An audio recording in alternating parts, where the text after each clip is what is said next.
Okay, let's start again. All right, everyone, welcome to the Game Changer Show. We were Again. just muted, so everyone saw nothing for the last 14 Heard minutes. nothing. Heard nothing. You saw plenty, but just our mouths moving. So we're going to Yeah. start again. And, well, Louisa, why don't we start it off? We're going to talk about a little bit of stuff that we're seeing in the real estate market. And then we're going to jump into some other stuff that we think has been changing the game for us in the last month or so.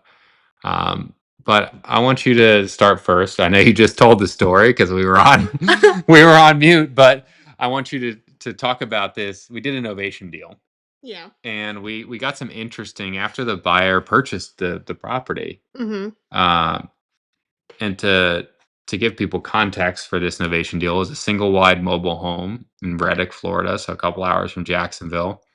And we did everything to make it FHA ready. Yeah. We put a new roof on. We did some other repairs, some foundation work that needed to be done to make it FHA ready.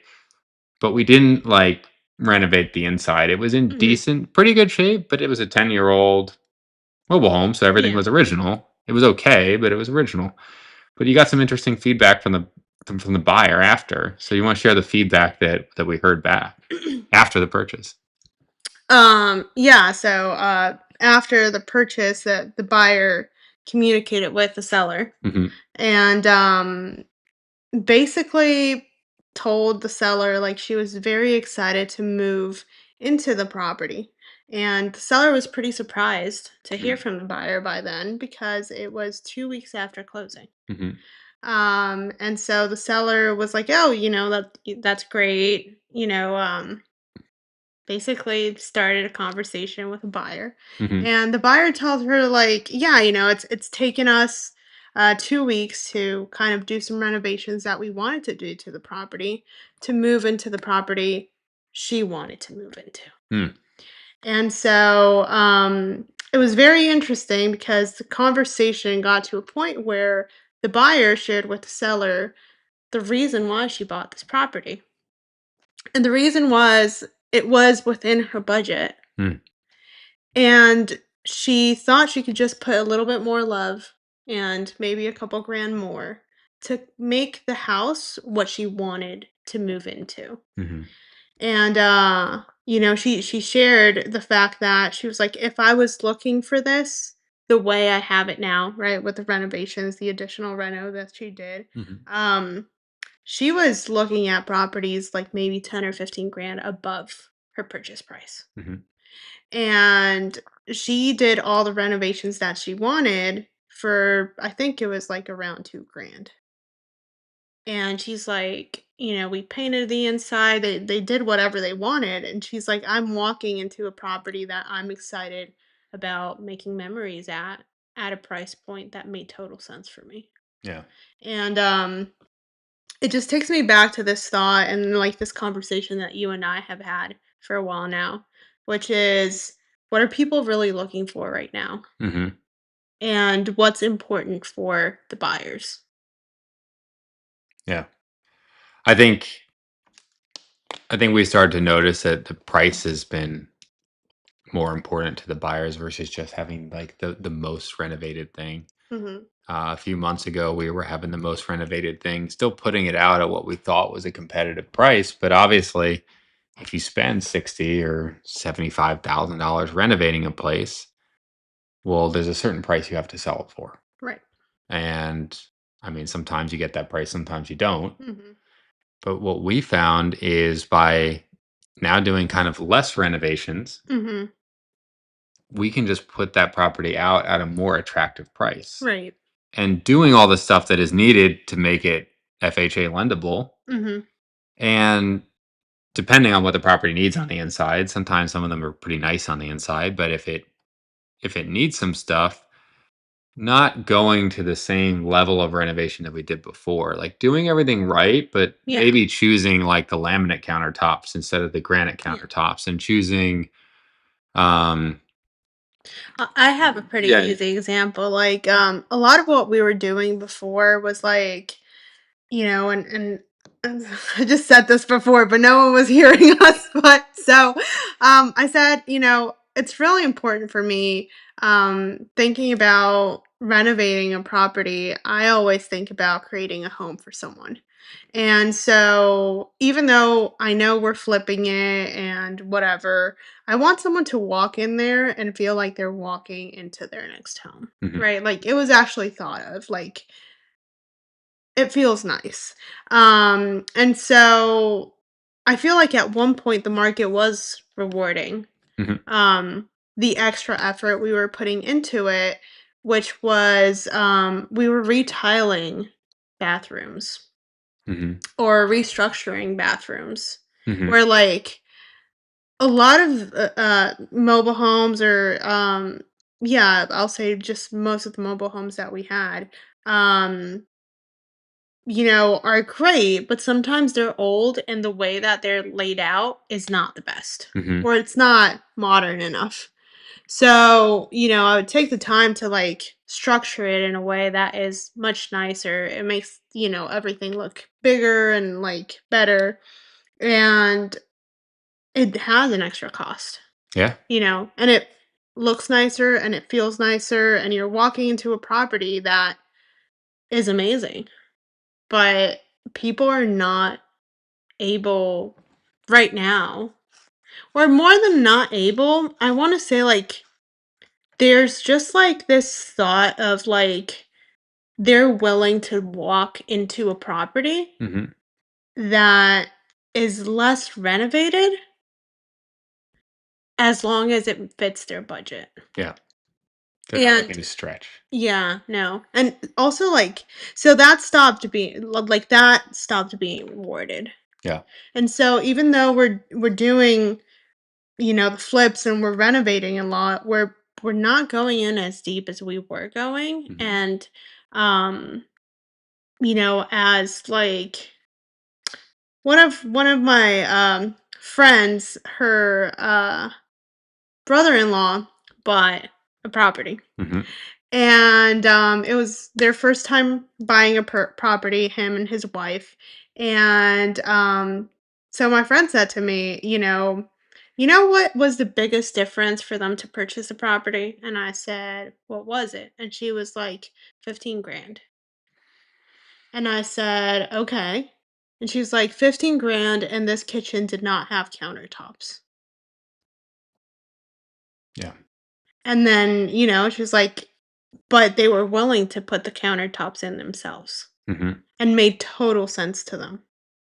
Right? So I think that's something that we have really pinned down. Yeah. I think too, it's like in that example, I remember you telling me about that that story, right? And I was like, well, I mean, if they bought a fully renovated house, it probably would have been 20 grand more, but that renovation would have cost $60,000 to get there. Right. So like whoever sold that house, and I'm not saying I'm going to sell something without countertops, No. but whoever sold that house like actually made like the right decision, right? Because if they had fully renovated it, well, they would have spent $60,000 more and Mhm. made $45,000 less. Right. Right? So it's like I think right now it's just yeah, people are just very very price sensitive and I mean there's a caveat to this all, right? Which is keep in mind that we operate in the Northeast Florida market typically under 350,000, typically under 300 actually, but we sometimes a little bit more than 300. And we do a lot of mobile homes and first time home buyers. So I'm not giving advice to anyone who's doing like high end flips or anything like that. This is just what's working in what we're doing. What we do. Yeah. And yeah, we found that just being able to put less in on the renovation, do all the stuff that needs to be done, Yeah. but being able to put that out at a better price point, maybe $10,000 less, maybe $15,000 less, it seems to be getting us more traction in showings and buyers And buyers. and quicker And turnarounds. really we're just turning them over much faster. Yeah. Like the properties we recently have on the market are gaining a lot more traction. Yeah. And we still have one or two, One two or two too. that are stuck that we did full renos on. Like higher end renos. Yeah. And we didn't, I think we priced them at the time. I thought we priced them right, but obviously not. We would have been better doing less and pricing them just Yes. really aggressively Yeah. versus trying I to. think at that point we were a bit late to catch on to the changing market. Yeah.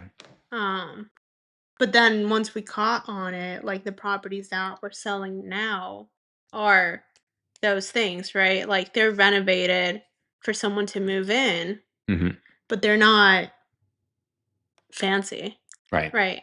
No structural changes. No No. structural changes. That's a huge one. Yeah. Um, Not always retiling the bathrooms if the tile there is good, just not well, perfect. really, I just really liked retiling the bathrooms because that's a personal, thing. But like right now, we're not necessarily even like changing a shower. Hmm. Some of these shower kits are like fine, Yeah. so you can like reglaze them or replace them or something, and it's gonna be much cheaper than Yeah. just retiling them. Yeah. So let's talk about some uh, other things we're doing a little bit differently in this market. And I think some of the things we've been doing is just doing the deals that other people are afraid to do. And I don't mean buying stuff at like a thin price point, like a thin margin, Hmm. right? I think that's a mistake right now, personally, buying anything at a thin margin because that margin goes away like that as soon as you give 5% concessions to Yeah. someone. But a lot of people are afraid of buying condos right now. Hmm. And we've bought quite a few condos this year. We Hmm. just bought one 2 weeks ago. And I think there's an opportunity there. And Yeah. the prices are going down on condos for sure because the HOA fees are going up because of all Mm. the regulations and all the additional maintenance they have to do. But I think that if you understand how that all works, there's an opportunity there. What do you think has allowed us to make use of that opportunity? What do you mean?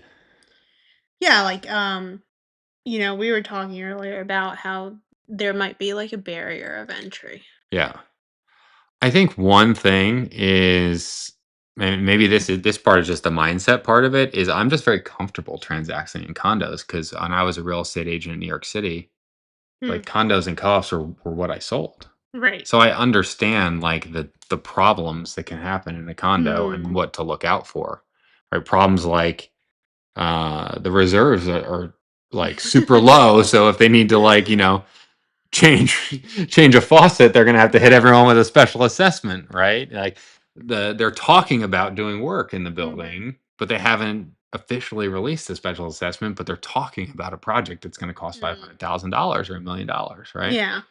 Um, and one thing I think I took though, which is I got this from some real estate attorneys I worked from back in New York City when I was selling condos, is every time we would do a condo or a co-op sale in New York City, like the attorneys didn't want to have to dig through everything. Hmm. I mean, they would like, I don't know if they really read through them, but they would probably, they were supposed to read through the bylaws and all that. But Yeah. I mean, some of these in New York City were like size of a phone book. So I don't think Huh. they really read through them, but not for 2 grand or whatever we were paying them for the closing.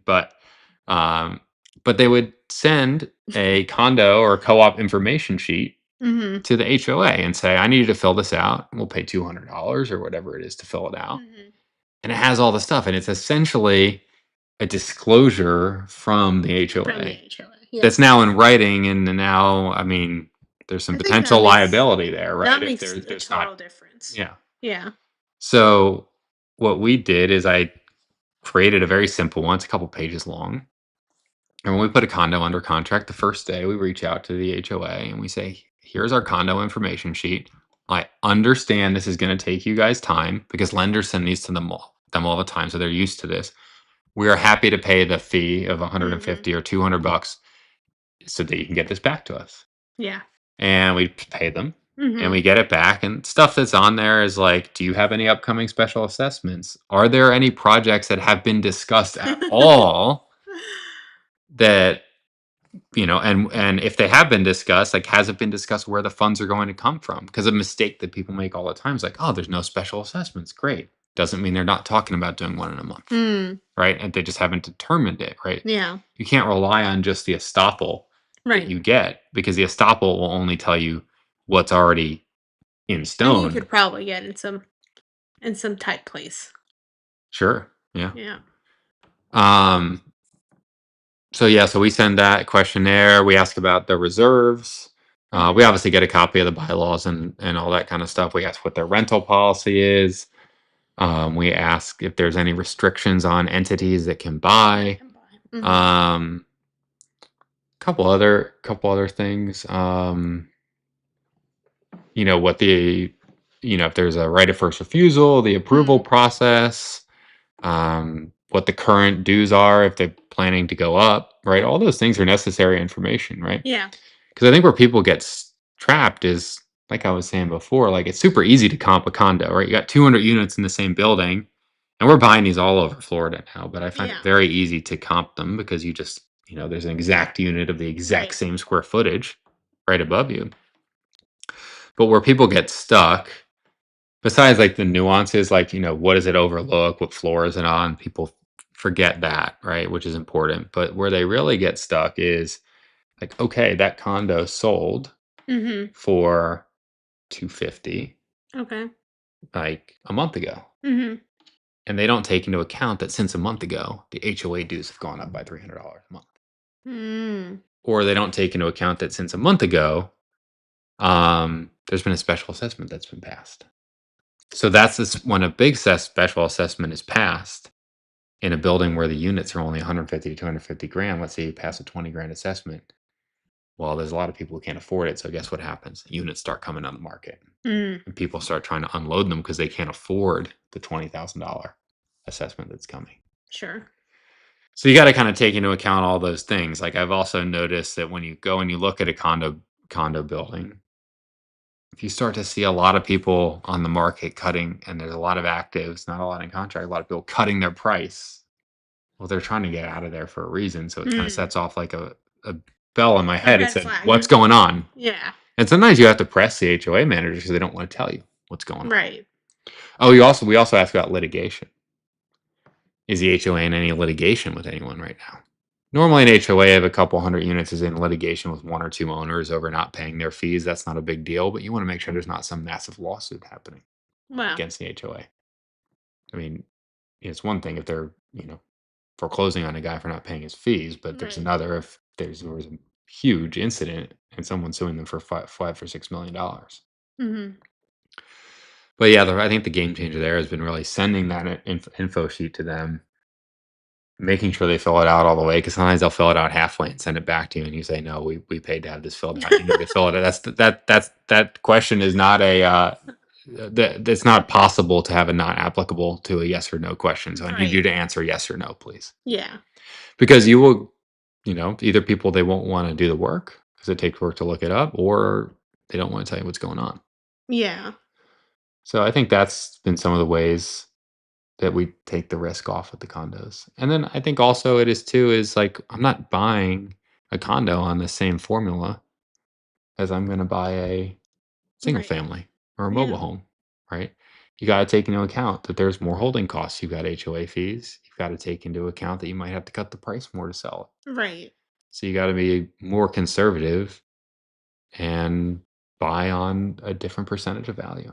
Yeah. So I think that what else am I missing from condos? Um, I was just saying earlier, it's like pretty crazy. One of the things that we've come across is questionnaire helps a ton, but really just understanding how communication works with HOAs. Because like each HOA is completely different. And where we have found ourselves sometimes stuck is they don't they're not similar to each other. Mhm. Right, they don't have a standard operating procedure, like, all HOAs have this is the concept, this is how they work. They all work however they want to. Yeah. And so some are really, lack a lot of organization. Mhm. So they tell you, "Oh, go to this portal," and they have you create all these accounts, and then you log in, and then you can't find anything online. And then online, it's like, "Okay, so now request it," and now you have to call the office so that then they can get a check from you. And it's like all this like legwork, you Yeah. know? It's a lot of just keeping up with people. I think that's something that we that clicked for us, maybe like 2 weeks ago, was really just finding the one person Mhm. in each HOA that can really help us move things forward. Yeah. If, it's either the manager or, like, even if it's just the front desk person, Mhm. right? Just, like, being able to stay in their pocket And have a point of and contact. have a point of contact, Yeah. that can really move things forward for us, but at the same time, once we're selling, Yeah. we can really hand over to the buyer and makes things easier for the buyer, Yeah. which makes the transaction just a lot more effortless. Yeah. Yeah, I think that, I mean, we definitely had some lessons learned with condos. We had that one we lost like 5 grand on maybe 9 or 10 months ago. And I think that was, the issue that we had there was that, when the fob kept not working for the front gate, so we kept getting a new one from the management, and then it would stop working again, and it would agents would go to show it, and then they couldn't get in. It Right. was a total mess, right? And, I think we did pay a little too much Mhm. for that one, even though we were by far the cheapest purchase in the building in a long time. Um, we just didn't solve that issue, that access issue, quick enough, Fast enough. fast Yeah. enough. And I think sometimes you'll run into HOAs that they just the management isn't great. Isn't great. There's some Yeah. that the management's great, and it's like anything. There's some where the management's not great, and that was one where we were the only unit that sold in a 6-month period in that building, and we really forced that through. We were just sending, I mean, people there every day to make sure the fob was working Yeah. before showings. We were having open houses and having 2 agents go there, and 1 agent was holding open the gate for people, and so that the buyers could come in without having issue getting into the Right. unit.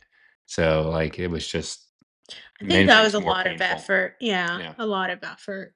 Um I think that's something that we've done a lot better now, just like finding ways to make the transaction a lot more effortless. Yeah. Also, like taking into account the fact that we did that with people that we had in Jacksonville, but like after that, most of the condos that we've done are not in Northeast Florida. Yeah, we have a couple we're doing now in Yeah. Northeast Florida, but yeah, we'll do them everywhere. We have a page on our website, and we get a lot of people inquiring because Yeah. they're you know we're used to paying 500 a month for their HOA dues, and it went up to 1,000, right? But I think that condos are they're a good opportunity if you have these processes in place and you know what you're doing, and you buy them at a price that's better than you would buy a single family home at. Yeah. I think that applies to condos, and also we didn't talk about it right now, but like the 55 plus community. Oh yeah, we've done some stuff in 55 plus communities as well. Um, Novations, we've done some Yeah. novations in there. And we're doing a purchase in a 55 plus community now. Not all of them actually have restrictions on who can purchase. I think a big thing there is just approaching them from the beginning, Yeah. and telling them like, "Hey, this is what we do. This is what we intend to do with the unit." Because a lot of them they want to be able to turn over the unit. Yeah. Like these owners, they're maybe behind on their payments or, Yeah. you know, so it's like the HOA actually wants this to happen, Yeah. right? So they might even do an exception Hmm. if like things are clear. And so even running an ovation, as long as you're like super upfront with them, Hmm. they're very likely to be very cooperative Yeah. and like understand what you're doing and just kind of helping out.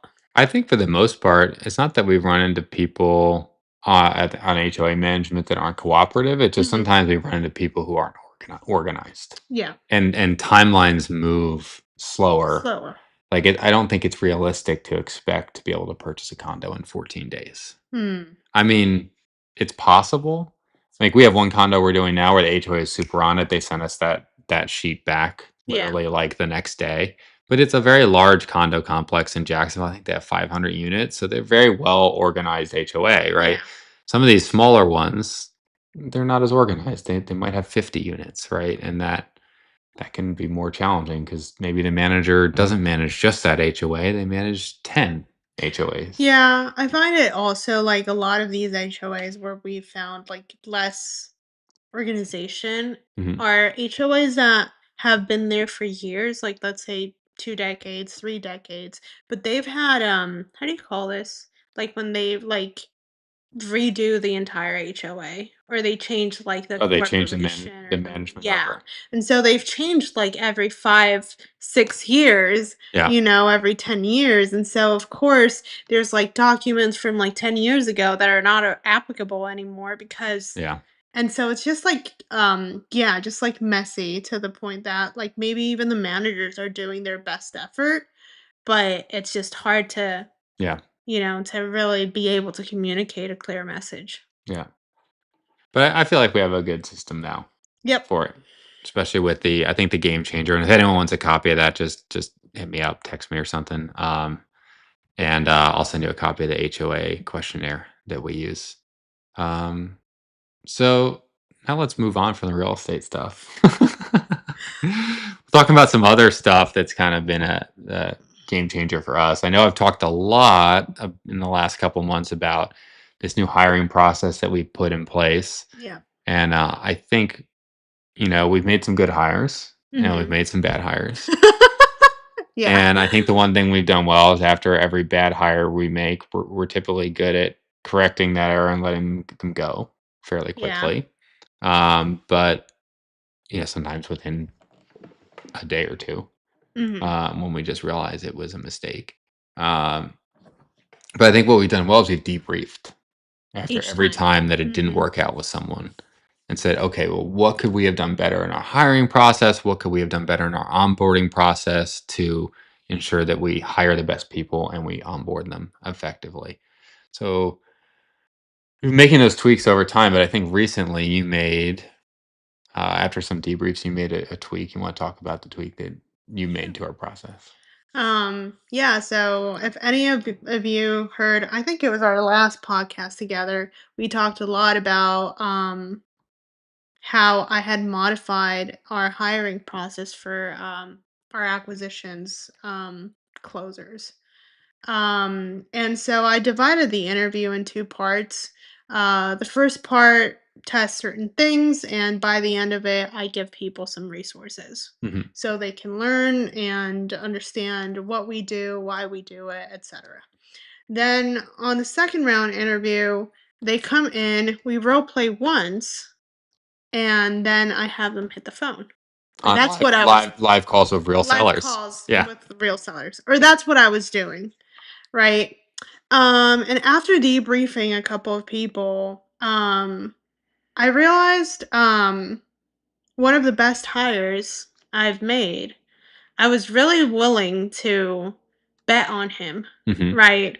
Um he wanted to negotiate his base, right?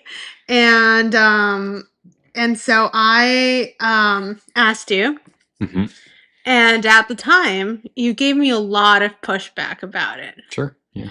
And I think I stood really hard for him. Hmm. Right? And I was like, I really believe in this guy. Like I would bet on him. And he was also willing to bet on himself. Hmm. So from that I learned um that I had some other hires after that and I just never had that feeling again Mm. for a while. Until recently. Until recently. And so, in these other hires, when we were debriefing, I would ask myself what was different about them. Hmm. And one of the biggest things is if I went back and asked myself, is sales their unique ability? My answer would probably be either no or I'm not sure, Yeah. which is a no, Yeah. right? So that was a big change. Hmm. So, second round interview, I'm asking myself, is sales their unique ability? Hmm. Right? Okay. Now, fast forward, debriefing more people, I realized that technically they were great and they would fit in, like, check all the boxes. So they would check all the boxes that of like learning fast, they studied, they did the best that they could with the resources we gave them. We would role play, they would go ahead and do the live calls, and a lot of times they would do great on the live calls. They would Mhm. keep someone on the phone. Everything was great. But then there was a disconnection. Mm. And I feel the disconnection was a cultural disconnection to who we are as a team and how we operate. So I started asking myself more like, okay, how can I prevent that? How can I see that before Mhm. onboarding someone? So change the second round interview to be the first half really more of like a personal interview, Mm. like getting to know them better, getting to hear more about what they're doing now, why they want to move on from where they are, where they see themselves, and like what does success mean to them, right? And like really just letting them talk, and just from hearing them I can tell what their patterns are, and Mm. like really where it is that they would excel, Mhm. to the point that I recently, interviewed someone. He, like, had checked all the boxes, and I started having this personal conversation with him, Mhm. and he kept saying, using the word structure. Mm. Like, structure was very important to him, something that was very repeatable, something that would not change, and I went in and really challenged him, and I was like, "That's not what you're gonna find in this business." Not in the sales side. Not in the sales side. Yeah. I was like, "There's structure, yeah, I mean, there's training, and you're probably gonna do the same sale, like, the same structure of, like, an upfront contract, the script, whatever, many times." And I was like, "I have yet to come across the exact same situation in a real estate deal, Mhm. like, ever." And so I was like, "So that means that you're gonna have to, like, really understand their problem and understand how you're gonna make a solution for them." Yeah. And that's not repeatable, Yeah. you know, in that sense of structure. When I challenged him with it, he said, "Oh, I guess I didn't understand that part of the job." And I was like, "Yeah." And so I said, I just looked at him and I said, "I don't think this is a place for you. Like, this job is not for you." Yeah. And so he was like, "Oh, like, thanks for being, like, super upfront." And then he said to me, I was working and he was doing something like project managing. Mhm. And he was like, "This is what I was doing." And then he was like so passionate talking about it. And I was like, "Yeah, you should look for a job like that." I was like, "You would definitely excel so easily and so effortlessly." I was like, this position is not for you."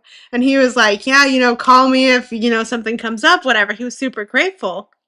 And then I also had someone afterwards Mhm. interviewed him, started with a personal interview, and then I could just see the hunger, Yeah. right?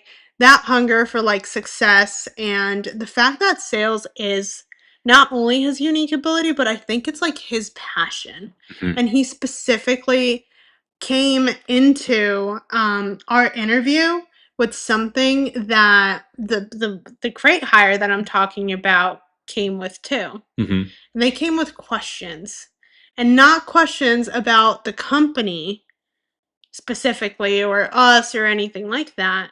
The questions were about the sales process. Mhm. Because they And will see videos before the second yes. interview of me making calls. Yeah, they watch videos, and they listen to calls, and they also get our script.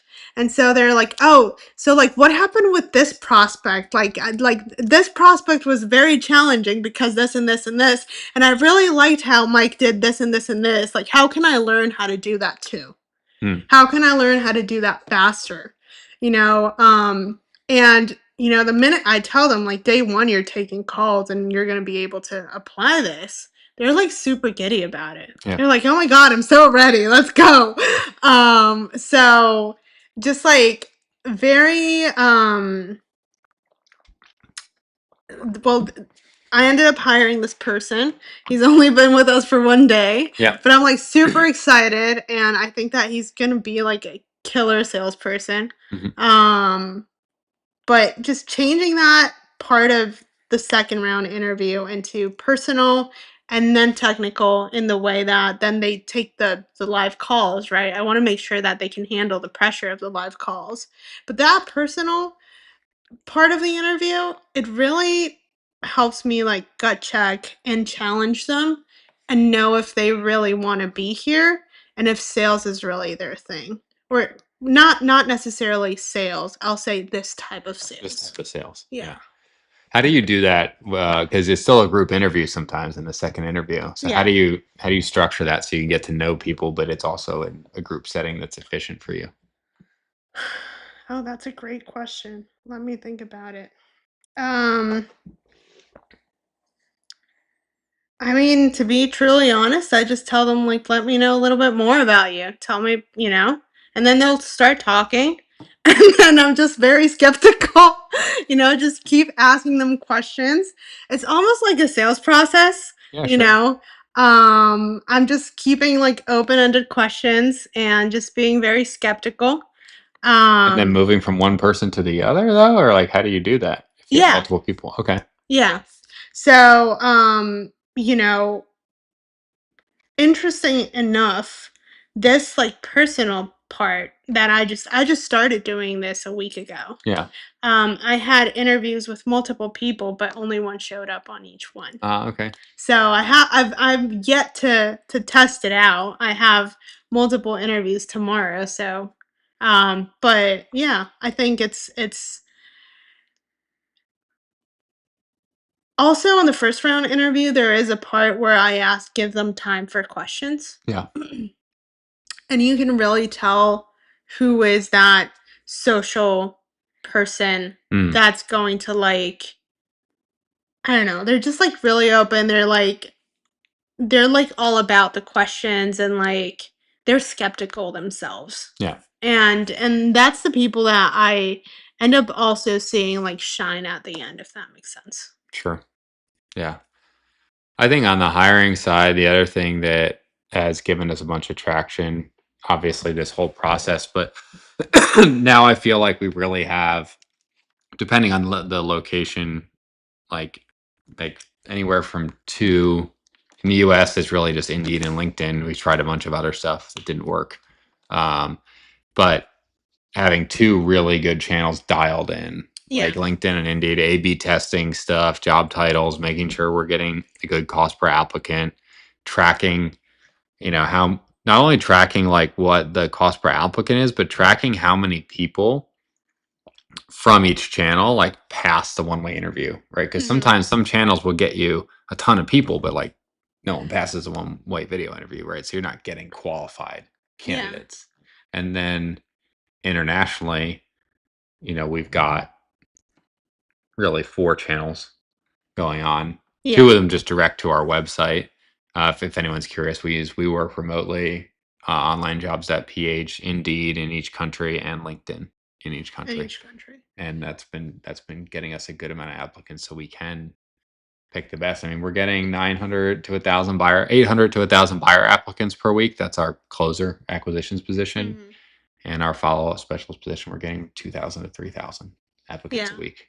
I think one of the things that has allowed us to do that is the way you set up the system, Yeah. where you totally set it up like a sales funnel. Yeah, we track it. Yeah, if ever anyone's ever interested in seeing it, we literally have a funnel, and every week I go through and I'm like, what part of the funnel is not performing the way it should be? So, what's our conversion rate from people applying to completing predictive index? What's our conversion rate of people who complete it to pass it, to who completes the one way interview, to who schedules, right? And we've Yeah. tweaked different parts of the template to be like, wow, like people are passing the one way interview, but they're not booking like an interview. What do we need to tweak in our messaging to get people to book that interview? And like Right. literally treating it like a sales process in a way, though, but in a way too, like, if people show up a minute late for the interview, we don't let them in, right? Right. So it's not just, oh, how do we get people to show up? It's how do we get the No. right The people to right be people to there? be there. Yeah. Yeah. I think a huge thing for me is just the fact that you can sit down and just, like, give me feedback Mhm. to give feedback to my team, Yeah. right? Where you're like, "Oh, well, the one-way interview pass dropped, like, 1% and 2%," right? Which makes a huge difference in how many people I get Yeah. in the interviews, right? So I'm like, "Oh, okay." And then just have, like, this session with them, giving them feedback, and then you immediately see that change. Yeah, so we can kind of identify what part of the funnel is the problem. Right. And then we have a cadence every week. Louisa and I meet and we talk about hiring. And I've usually spend like an hour to 2 hours preparing for that meeting, looking through all the numbers. It's a little bit less now that I've got it dialed in, Mhm. but when I was like really having to dial stuff in every week, it was taking maybe 2 hours for me to prepare for it. Then we can identify the problem and solve the And problem. solve it fast. Yeah. Yeah. So let's talk about the last thing or the one thing that, that I wanted to The talk one about thing. today. This quarter in our core leadership training, Mhm. the first is either 3 or 4 sessions. We are reading the book The One Thing, not in the sessions, but we read it between sessions and then we talk about it. We haven't had our first session yet. It's Mhm. next week, I believe. Um, but this is a book that I've read. This would be my third time reading through it, and Oh, it's my first. I think it's a great book. Um, but we haven't had any of our sessions yet, but I think it's going to have a great impact. Last quarter, we read Who Not How. And what I want to focus on and what's been the game changer, maybe the past, really, we're just implementing it for the past few days because we noticed the issue, right? But is in the coaching side of sales, right? How do we make sure that like you don't want to give people too many things to work on, right? If Mm. you tell a salesperson who's new to a job like, "Oh, you need to improve these 3 things," well, you're not really going to improve any of them that much. Right. So, what we're working on now is I have a sales operations assistant who listens to a lot of the calls and I'm doing like 4 sessions this week of me listening to calls with her and we're going to compare our feedback of what we would share with the what we call the buyers, which are our acquisitions people. But the idea is to be able to give them one piece of feedback per day that is like if they improve this thing, like they're going to get a deal this week. Like What's that question that you're asking? the question is from the book, so I'll just say it and steal it. But what's the one thing that this salesperson needs to do to get a deal this week, and that by doing it, all the other things would be easier or unnecessary. So, for example, if you what I see a lot in people who are new at sales, or not new at sales, but new to This this business. business, right? Is that they commonly fail because they're just not fail or fail for their first couple days in getting a contract because they're not going deep enough on the pain with the prospects, right? They're not spending 30 minutes, 40 minutes talking to someone about the Mhm. problem they're trying to solve. They're maybe spending 10 or 15 minutes and maybe they come from selling something else. We're like, that would be crazy to have that long of a conversation with Right. pain, but it's not a B2B sale, right? It's a Right. B2C sale. And so like that's, one thing I might work on with them is like, let's work on this one tactic that I'll come up with Mhm. based on what we hear on their calls, that do this one tactic so that you can really get deep in pain Yeah. so that you can be able to solve the person's problem. And that's an example of people in their first days, but you know, there's a lot of things you can identify, but just really identifying like and asking this the question is like, what's the one thing that's going to get them a deal this week? Yeah. I think that's a game changer of mindset. Yeah. Um, I think that before we were giving them too much feedback and maybe a little scattered, Yeah. right? Like a Yeah. little bit about technical stuff, a little bit about sales, right? Yeah. And then just having that focus on what's going to get them a deal now. Yeah. And like, it's okay to mention to people things like, the CRM and updating it, but that should not be the one thing you're focusing on for the first week. Like, Right. we had a new guy start today and he didn't update something in the CRM for an offer call. I'm like, yeah, in the future, just update that. But let's talk about the one thing that's going to get you this deal, Mm, right? yeah. Because guess what? Like, if they update everything right in the CRM, that's great. That, but that's not going to get them a deal this week. It's going to help them in the long term for sure, right?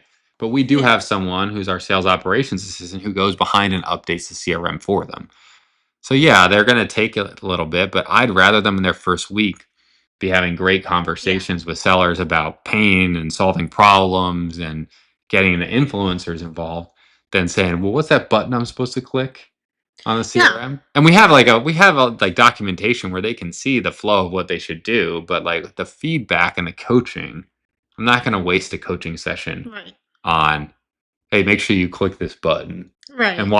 make sure you follow this process." I'm gonna say, "Well, what's stopping you from getting a deal? What's What's stopping a that?" deal breaker? Yeah, Yeah. it's a deal killer right now.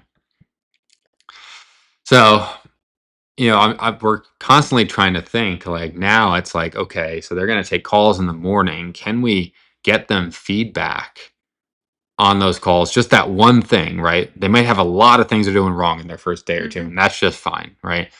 But that afternoon, can we get them feedback on the calls they did that morning with that one thing?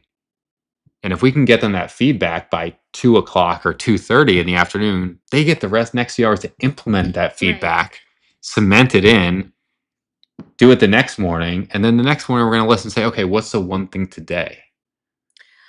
I think one thing that we do, we started doing a couple months ago, is having the salespeople say one thing they did well, Oh yeah, and then what's the other thing you ask them? what's And their focus what's their first? focus for One the thing they're day? going to focus on One for thing they're today. gonna Yeah. focus. And so the power of I see it, the power of giving them one thing to improve or Mhm. to do better so that they can get a deal is that probably their one win is gonna be that they implemented it and it gave them a good result, which is naturally a positive reinforcement. Yeah. And then what they're gonna focus on is probably something that's gonna help them reinforce that even more. Yeah. I think that's a thing that I do think we did that made it that I think is a game changer is I don't think I've mentioned this before, but this is something we implemented months ago where we have a call scorecard, right? And every day, everyone on the sales team, whether they're on the follow up team or the buyers, they have to listen to one of their calls. Mhm. And it can be a 2-minute call, it can be a 30-minute call, right? I tell them to pick a variety, right? Sometimes you miss an opportunity in a 2-minute call because Right. you say something you shouldn't have said or use a tonality you shouldn't have used, right? And there's a scorecard. There's 10 items. I think it's 10 or 11 items on the scorecard. And they score themselves 1 to 3 on each of those. And uh, one is like, I didn't do it or I sucked. Two is I did it pretty good. And three is I did it awesome, couldn't have done it better. Right. And then at the end of that scorecard, they have to write down what's one thing they did well Mhm. and one thing they can improve. And then they do that at the end of their day. And then in the morning, we have a stoplight report every morning where we review the numbers from the day before, but that's where they also write the one thing they did well yesterday. And it might be from that call, it might not be. Yeah. And the one thing they're going to focus on for today. And I think what that did is it made coaching a lot easier for me because there's a lot of self-feedback Yeah. involved, right? It's not, I think the problem that we've run into, and this is a red flag that we notice with the salespeople who don't do as well, is like you have to go in to find where they need the feedback. Like, yes, sometimes you will have to do that as a sales coach. People don't know what they don't know, especially in Yeah. their first few days. But I think a mark of a good salesperson is someone who's going to listen to that call or who's going to, hang up that phone and be like, all right, here's something I did well, and here's what I need to improve. And they're going to seek out, they're going to come to me as the coach and say, hey, I didn't get this. I messed up something in this section. Can you help me Mm. on this? I think something I just it came to my memory right now, really important is not only them saying what did I do well and what could have I done better. Hmm. It's just that feeling of like I feel like this was an opportunity and I missed it. Hmm. And even if they don't know what they missed, they're a call away of saying, "Hey, this is what happened. what can I do different? Yeah. And what that reminds me of is, even, like, when you were doing sales, Yeah. you would come home and you would debrief your appointment with me. And just, like, it wasn't even like I was not coaching you sales, like, nothing, right? But Yeah. it was just, like, the fact of, like, you were like, "I need to debrief this and, like, actually, like, get another pair of eyes or someone else to listen to it, Yeah. because maybe I missed something and I'm not seeing it." Sure. Right?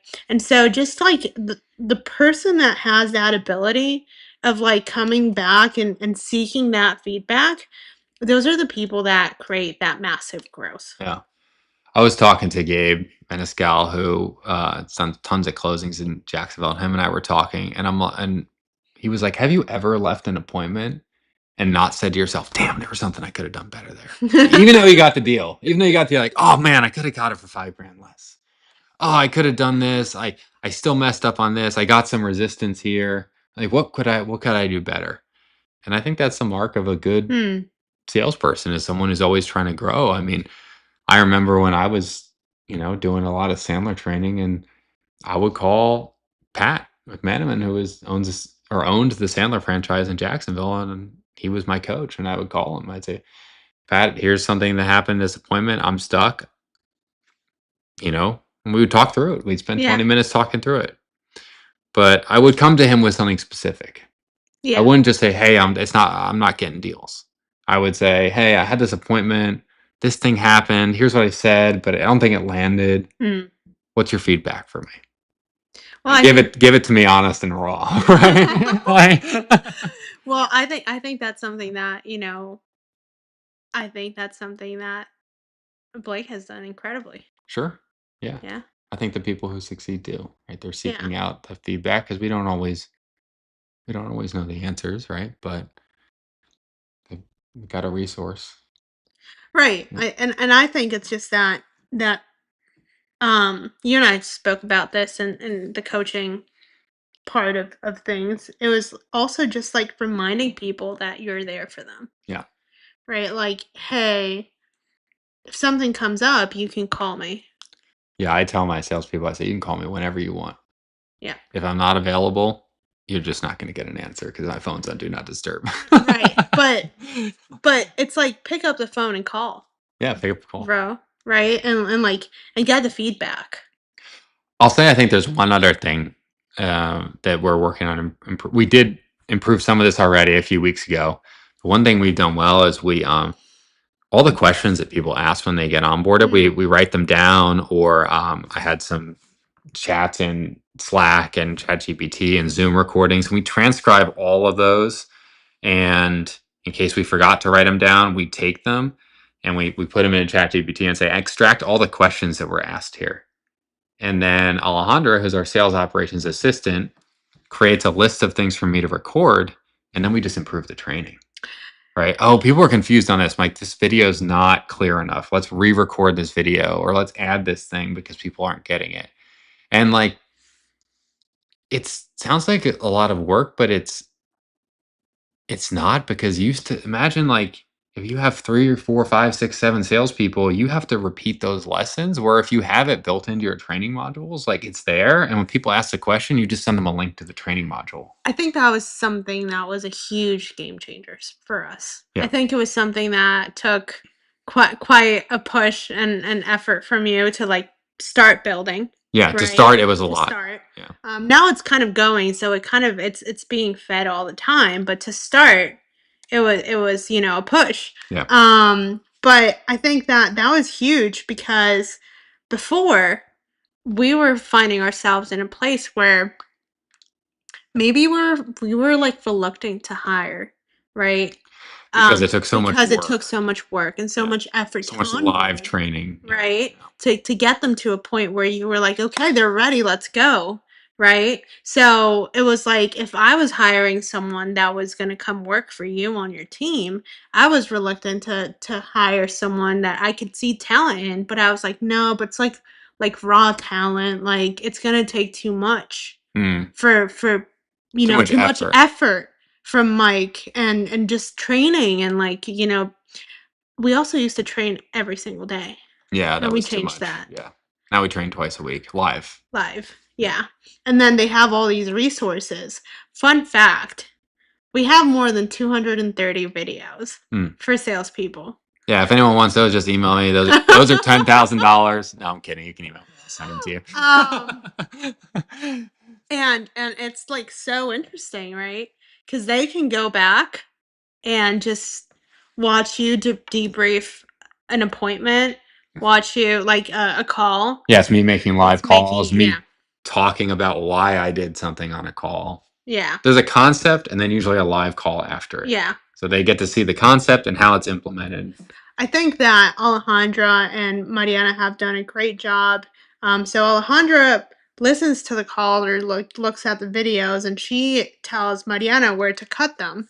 But then Mariana like has found like these very interesting ways of like making the video still engaging. Yeah. In the sense that like Mike might be able like be speaking with someone, and what she does is she puts the script right there so it's Mike's face so they can see like his expressions and like his body language and all that stuff, but she's showing them in the script where he's at and Mm. like what questions he's using and like where they can reference to. And so that really clicks to people like really Yeah. easily. I think they've done a great job about cutting the videos too and just making them like just what's important. Yeah. And that's it. Right. Not the cutting out all the extra fluff. Like, yeah, we used to have people like shadow me, and I do Mhm. that occasionally, but it's like, man, if someone shadows you, sometimes you just bang the phones for 45 Mhm. minutes and like no one picks up. And it's like, okay, I mean, you can give them tips along the way, but what did you accomplish? Right. Versus I recorded these live videos and now it's like, okay, well, I was on the making calls for 3 hours, but the video is 20 minutes, Right. right? Of just the most important stuff. Like when I was actually on the phone with people or I was actually They debriefing. really get all the meat on the bone. Right. Without having to sit there like, okay, it's Mike clicking the call button again. It's ringing. Yeah, Like, yeah, it also makes it fun, for them, 'cause this is something that we changed on our trainings, which is making them, like, um, digestible. yeah, smaller, bite Like, size. yeah, like, small, 'cause we were we were hammering people with, like, knowledge and, like, and I think that has allowed people to, like, grow so much faster at, like, a consistent pace. Yep. Cool. Well, I think we're out of time here. We went way long today, but thanks everyone for joining. If you want any of the resources we mentioned, just send us a message on Instagram, or some of you have my number. Just send me a text. I'm happy to share it.